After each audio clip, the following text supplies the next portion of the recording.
अस्सलाम वालेकुम दोस्तों, welcome to my YouTube channel. मेरा नाम है शाहिद और आज मैं हाजिर हूँ एक नई वीडियो और एक नए टॉपिक के साथ। तो जी आज का हमारा टॉपिक है सीए की डिग्री। तो आज का हमारा जो टॉपिक है वो 3 हिस्सों पे डिवाइड है। इसमें सबसे पहले तो इसमें कुछ सवालात हैं, मैं उनको क्लियर करूँगा जो कि सीए के बारे में लोगों के होते हैं। और दूसरे नंबर पर मैं इस पर थोड़ी सी तनकीद करूँगा, क्रिटिक करूँगा, इसमें आने वाली हर्डल्स को बयान करूँगा, उसको एक्सप्लेन करूँगा। और तीसरे नंबर पे मैं इसके बारे में सजेशन दूंगा। तो टॉपिक पर जाने से पहले अगर अभी तक आपने मेरा चैनल सब्सक्राइब नहीं किया तो चैनल को सब्सक्राइब कर लें और बेल आइकन को भी हिट कर लें ताकि इस तरह की मुफीद वीडियोस आपको सबसे पहले मिल सकें। तो चलते हैं जी अपने टॉपिक की तरफ। तो इसमें जो कुछ सवाल हैं वो सवाल किन लोगों के होते हैं? वो सवाल होते हैं ऐसे लोगों के जो सीए के बारे में जो है ना वो सर्च कर रहे हैं, सीए करने का सोच रहे हैं, या ऐसे माँ बाप या ऐसे बहन भाई जो अपने बहन भाइयों को या अपने बच्चों को सीए करवाना चाह रहे हैं। तो वो लोग बाज़ औक़ात सर्च करते हैं, बाज़ औक़ात वो मुख्तलिफ, जैसे मैं आपको एक बात बताता चलूँ कि मैं ये सारी बातें क्यों कर रहा हूँ, क्योंकि मैं सीए का स्टूडेंट हूँ। तो मैं सीए में अभी बहुत ज़्यादा आगे नहीं बढ़ा, लेकिन फिर भी मेरे अल्हम्दुलिल्लाह 2-2.5 साल के आर्टिकल्स हो चुके हैं और तकरीबन मेरे को 10 पेपर भी क्लियर हो चुके हैं, जिसमें AFC और उसमें आगे कुछ 6 पेपर जो है ना वो मेरे कैफ के भी क्लियर हो चुके हैं। तो ये बातें उन लोगों को समझ आएंगी जो लोग सीए के लोग हैं। लेकिन आज मैं एक जनरल भी बात करूंगा, सिर्फ टेक्निकल बात नहीं करूंगा कि वो एक सीए वाले को समझ आए। जनरली भी बात होगी कि जो लोग जिन्होंने सिर्फ सीए का नाम सुना हुआ है या वो सीए के बारे में सोच रहे हैं और अपने बच्चों को करवाना चाह रहे हैं, या ऐसे बच्चे या ऐसे स्टूडेंट्स जो ये काम करना चाह रहे हैं या सीए करना चाह रहे हैं, तो उनके लिए स्पेसिफिकली ये वीडियो है। मैं सिर्फ टेक्निकली बात नहीं करूंगा कि जिसमें सिर्फ एक सीए के बंदे को ये बात समझ आए, ये ओवरऑल हर बंदे को बात समझ में आएगी जो भी मैं करूँगा। जनरल बातें करूंगा सीए के हवाले से।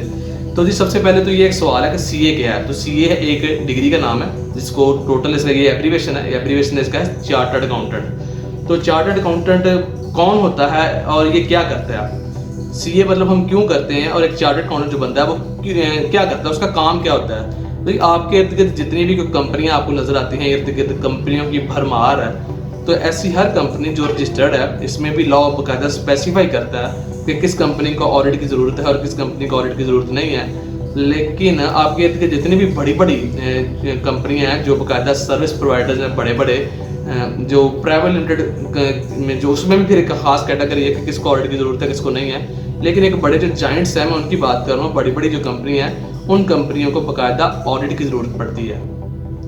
तो ऑडिट की ज़रूरत पड़ती है तो वो ऑडिट चार्टर्ड अकाउंटेंट करता है। अब ऑडिट की ज़रूरत क्यों पड़ती है, ऑडिट क्यों करवाना होता है? आप देखें एक अदारा है वो चल रहा है, तो उस अदारे की कोई अथेंटिसिटी नहीं है कि इसके जो मामला आते हैं ये सारे इसके ये प्रॉफिट दिखाता है, कहता है जी मेरी इतनी जो है ना वर्थ है, मेरी इतनी बैलेंस शीट में इतनी आइटम्स है, मेरे पास इतने असासे हैं। तो किसी बैंक के पास भी जाते हैं और बैंक को कहते हैं जी मुझे लोन चाहिए, तो बैंक को कहते हैं जी, बैंक कहता है आपके पास वर्थ क्या है, आपके पास रखवाने को क्या है? तो बैंक ज़बानी कलामी तो किसी बात को नहीं मानेगा। तो बैंक कहेगा जनाब अपनी जो है ना वो फिजिबिलिटी रिपोर्ट लेके आएँ, वो हमें दिखाएं और उसकी बेस पे हम एनालिसिस करेंगे कि आपकी क्या इतनी वर्थ है भी या नहीं है। तो वो फिजिबिलिटी रिपोर्ट भी आप ले गए, लेकिन फिजिबिलिटी रिपोर्ट की भी कोई वर्थ नहीं है जब तक उसके ऊपर बाकायदा कोई थर्ड पार्टी सिग्नेचर और साइन नहीं करेगा। और वो सिग्नेचर और साइन करता है चार्टर्ड अकाउंटेंट। उस बंदे की बाकायदा हैसियत होती है, जो बंदा जिसने चार्टर्ड अकाउंटेंट की डिग्री ली हुई है, उस बंदे के जो सिग्नेचर्स आपकी फिजिबिलिटी रिपोर्ट के ऊपर होंगे वो आप बैंक में सबमिट करवाएंगे। तब बैंक वाला आप एक्सेप्ट करेगा कि नहीं वाकई आपके असासे इतने हैं और आपकी इतनी काबिलियत, इतनी वर्थ है कि हम आपको लोन दे सकें। तो ये एक मकसद है ऑडिट करवाने का। उसके अलावा आपके जो मामला आते हैं कि आप वो ठीक तरीके से चला रहे हैं, आपके ऊपर टैक्स लगना है बाकायदा, तो FBR को भी कंसर्न है आपके मामला के साथ, तो उसके लिए भी आपकी जो है ना वो ऑडिट करवाने की ज़रूरत है। तीसरा इसमें है कि आपका जो एक रेगुलेटर है SECB के नाम से, या जो भी आपका मुतल्लिका डिपार्टमेंट है, वो भी देखेगा कि आपने कंपनी तो रजिस्टर करवा ली, लेकिन क्या आप ठीक तरीके से काम भी कर रहे हैं या नहीं कर रहे।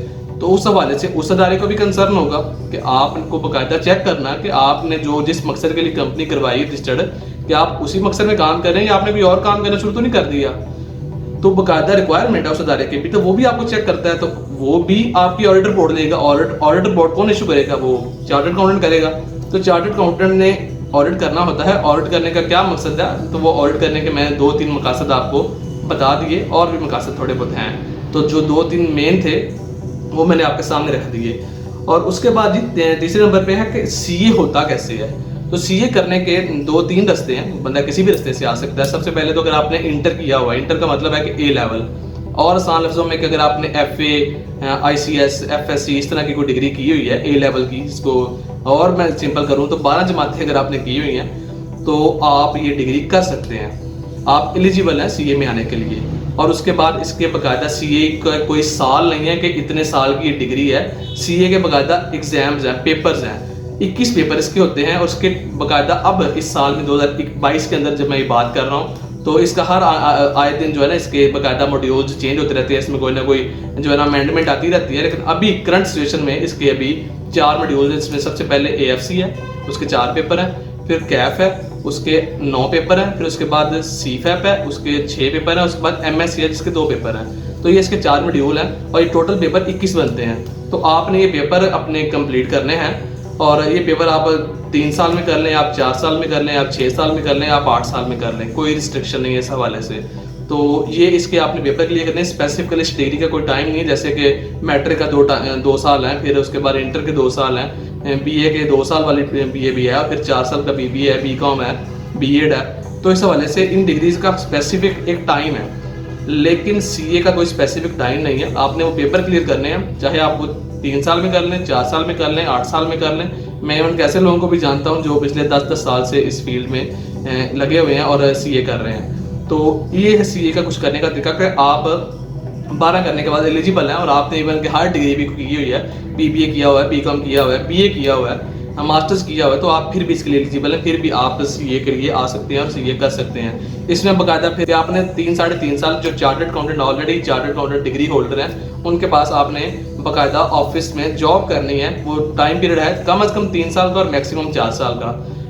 तो वो आपने स्पेसिफिक टाइम देना है। तो इस तरह से सीए किया जाता है। तो अब ये मतलब मैंने शॉर्टली ज़रा इसका ओवरव्यू दे दिया, इसका मैंने बता दिया। अब एक और सवाल इसके बारे में होता है कि एक सीए जो नॉर्मल एक सीए चार्टर्ड अकाउंटेंट है उसकी एवरेज सैलरी क्या है। ये बहुत लोग इसको सर्च करते हैं, लोग गूगल पे भी सर्च करते हैं, यूट्यूब पे भी करते हैं और इर्द गिर्द से पूछते भी हैं कि एक सीए कितने पैसे कमाता है। तो जी एक सीए की एवरेज सैलरी जो है वो मैं आपको हार्ड एंड फास्ट नहीं बता सकता कि जी एक सीए इतने पैसे कमाता है, ये बंदे की अपनी काबिलियत पे है। मैं इसके बारे में एक मिसाल देता होता हूँ कि मैट्रिक जब आपकी क्लास में जब आप लोगों ने मैट्रिक की तो मैट्रिक करने के बाद आपके और आपने भी मैट्रिक कर ली और आपके और कितने कोलीग थे वो भी मैट्रिक होल्डर हो गए।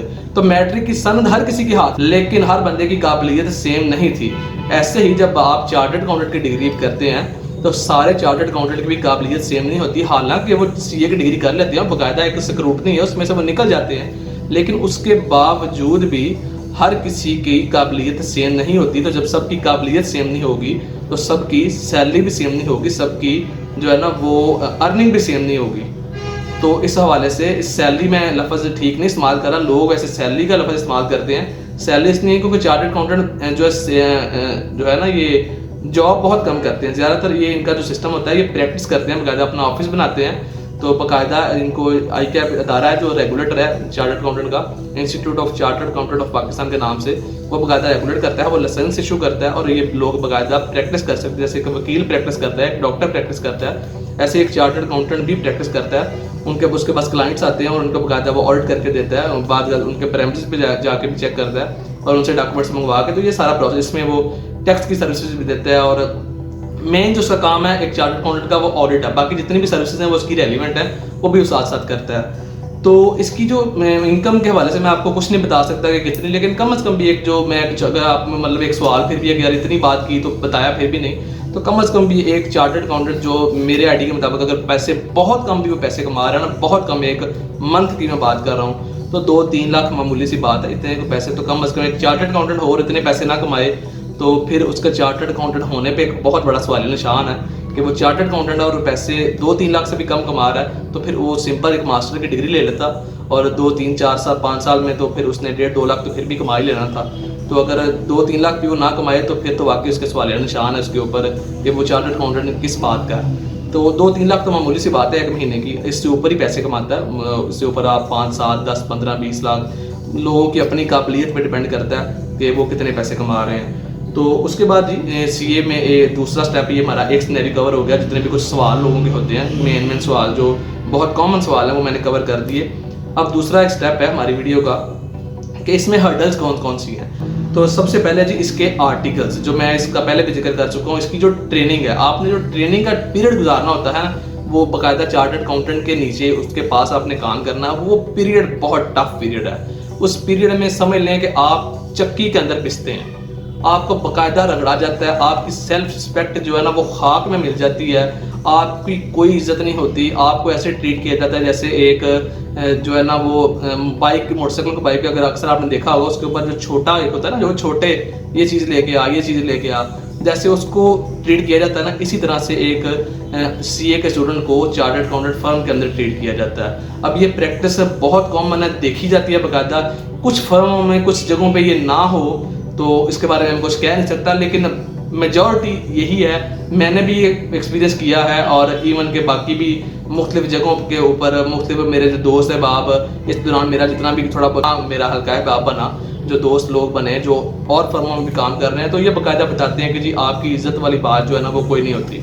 ठीक है, आपको एक मतलब एक अलग सी मखलूक ही ट्रीट किया जाता है। क्यों? क्योंकि ये एक कल्चर चला आ रहा है कि जब वो जो मतलब हमारे बॉसेस होते हैं, जब वो इस फील्ड में से गुजरते हैं तो उनके साथ भी यही सलूक होते हैं, तो फिर वो एक समझ ले एक माइंडसेट बन जाता है कि जब वो इस पोजीशन पे आते हैं तो वो भी इसी तरह से जो है ना वो चलते हैं। और आर्टिकल्स का जो पीरियड है वो 3-3.5 साल का, इसके बारे में मेरे एक सीनियर है वो कहते होते थे कि एक डॉक्टर है जिसके पास जो है ना वो ज़िंदगी मौत का मसला उसके हाथ में होता है कि वो एक नब्ज़ उसने काट दी तो उसने आपकी ज़िंदगी ख़त्म हो सकती है जब आप उसके सामने लेटे होते हैं, और उसके पास मतलब पूरा इख्तियार है उस वक्त के वो आपके साथ कुछ भी ज़िंदगी को मौत का मसला उसके हाथ में होता है। वो बंदा सिर्फ 1 साल, डॉक्टर के लिए 1 साल की उन्होंने हाउस जॉब करनी होती है और उनको बाकायदा जो है ना वो सर्टिफिकेशन मिल जाती है कि अब ये बंदा बाकायदा इंसान को हर तरह से देख सकता है या जो भी उसकी स्पेशलाइजेशन है, तो उस हवाले से वो आपको बाकायदा मेडिसिन प्रिस्क्राइब कर सकता है कौन सी आपने यूज़ करनी है। ज़िंदगी को मौत का मसला उसके हाथ में आ जाता है। उस बंदे के लिए 1 साल ज़रूरी, लेकिन हमने सिर्फ क्या करना है, हमने सिर्फ खाते देखने हैं, लोगों के अकाउंट्स देखने हैं, और हम 3 साल से लेकर 4 साल तक जो है ना वो काम कर रहे होते हैं बाकायदा। तो ये 3-4 साल का जो पीरियड है ना, असल इसमें मुश्किल जो सीए को बात है ना, तो वो यही पीरियड है। ये जो आर्टिकल्स का पीरियड आपने गुजारना होता है ना, इसके अंदर आप रुल जाते हैं। बंदे की कोई इज्जत नहीं होती, बंदे में बड़ा बंदा एनर्जेटिक होता है, लेकिन ऐसे कि जैसे बड़ा बंदे में जोश आया और बंदे के ऊपर फुल सर्दी के जनवरी के महीने में बंदे के ऊपर पानी की बाल्टी डाल दी जाए तो बंदे का जो हाल होगा ना, इसी तरह से बंदे का कुछ हाल होता है। कि आप जितने भी एनर्जेटिक हो, मोटिवेशन आप में बहुत ज़्यादा हो, आप दूसरों को मोटिवेट करते हो, लेकिन जब आप इस पीरियड में से गुजरते हैं ना, ये जो 3-4 साल का पीरियड है, ये आपको मुरझा देता है। आप जो है ना एक खिले गुलाब की तरह आते हैं और आप एक ऐसे फूल की तरह निकलते हैं किताबों से जिसके पत्ते अलग हो चुके होते हैं। जब वो आप उसको कुछ 6 महीने साल बाद निकालते हैं ना, तो यही हाल हो जाता है उस बंदे का जो चार्टर्ड अकाउंटेंट के इस पीरियड में से गुजरता है, जिसका नाम है आर्टिकल्स या इंटर्नशिप या ट्रेनिंग। तो ये टफ पीरियड बहुत मुश्किल है, यही है इसमें इसका क्रक्स और यही है इसमें रोलने वाली चीज़। एक स्टेप हो गया जो इसमें जो है ना, मैं इसमें मेरी समझ मैंने तनकीद भी की और मैंने ये हर्डल भी बताई कि ये मुश्किल है सीए के अंदर। दूसरी है जी इसके अंदर पासिंग रेशो। इसके जो पेपर्स हैं, जो आपने वो 21 पेपर देने हैं, वो मैंने बात की कि वो आपने 3 साल के पीरियड में भी आप दे सकते हैं, आप 5-4 साल में भी, 5-6 साल में भी। मैं ऐसे लोगों को भी जानता हूँ जो पिछले 10-10 साल से इस फील्ड में है और दे रहे हैं और अभी तक भी उनके पेपर सारे पास नहीं हुए। तो इसमें जो मेजर कंसर्न है ना वो है पासिंग रेशो। पासिंग रेशो बहुत कम है। अब उसकी एक छोटी सी वजह जो मैं अपनी तरफ से एक्सप्लेन करता हूँ कि इसकी हमारी जो मार्केट है, पाकिस्तान की जो मार्केट है, इसमें डिमांड है कम। चार्टर्ड अकाउंटेंट की एक खास स्पेसिफिक पीरियड के अंदर जब भी चार्टर्ड अकाउंटेंट रिलीज होते हैं, एनुअल की मैं मिसाल देता हूँ कि अगर एनुअली पाकिस्तान में 100 चार्टर्ड अकाउंटेंट चाहिए और पास हो रहे हों 1000, तो मुझे बताएं कि 900 चार्टर्ड अकाउंटेंट क्या करेंगे। डिमांड ही जब 100 की है, तो जब वो बाकी के 900 भी रिलीज कर दिए जाएंगे, तो वैसे तो जो 100 चार्टर्ड अकाउंटेंट निकलेंगे उनको, क्योंकि नए बिजनेस भी तो साथ साथ आ रहे हैं ना पाकिस्तान में, तो जैसे नए बिजनेस आएंगे नए चार्टर्ड अकाउंटेंट भी आएंगे, तो उनके हिस्से का रिजल्ट भी उनको मिल जाएगा। लेकिन बिजनेस आने की स्पीड इतनी नहीं है जितनी के पास होने की स्पीड होती है नॉर्मल अगर होनी चाहिए।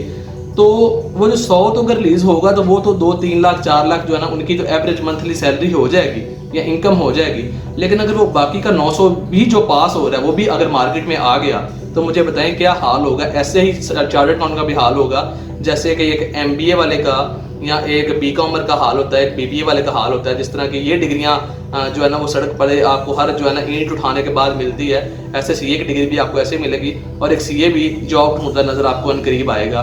तो ये है वजह जिस वजह से इसकी डिमांड कम है और उसके बाद पासिंग रेशो भी कम है कि बच्चे पास भी कम होती है। इसी वजह से पास कर लोगों को 7, 8, 10 साल भी लग जाते हैं, जो कि 10 साल वाले 2-3 हज़ार को मैं भी जानता हूँ, पर्सनली जानता हूँ, मैं नाम नहीं लूँगा, लेकिन 2-3 हज़ार को मैं जानता हूँ कि जो कि 10 साल से पिछले इस फील्ड में हैं और अभी तक भी उन बेचारों के पेपर पास नहीं हुए। उसके बाद जी ये हैं 2 पॉइंट्स जो क्रिटिक करने के हवाले से, आखिरी पॉइंट है इस हवाले से जो मैं बताना चाहूँगा कि इसमें जो सही टाइम है सीए करने का, कि देखना मैंने इसमें मतलब कुछ बातें क्लियर कर दी, कुछ मैंने क्रिटिक भी किया मैंने, लेकिन कहते हैं वो जो तनकीद होती है ना, इसमें भी 2 किस्में होती है, एक होती है कंस्ट्रक्टिव, एक होती है डिस्ट्रक्टिव।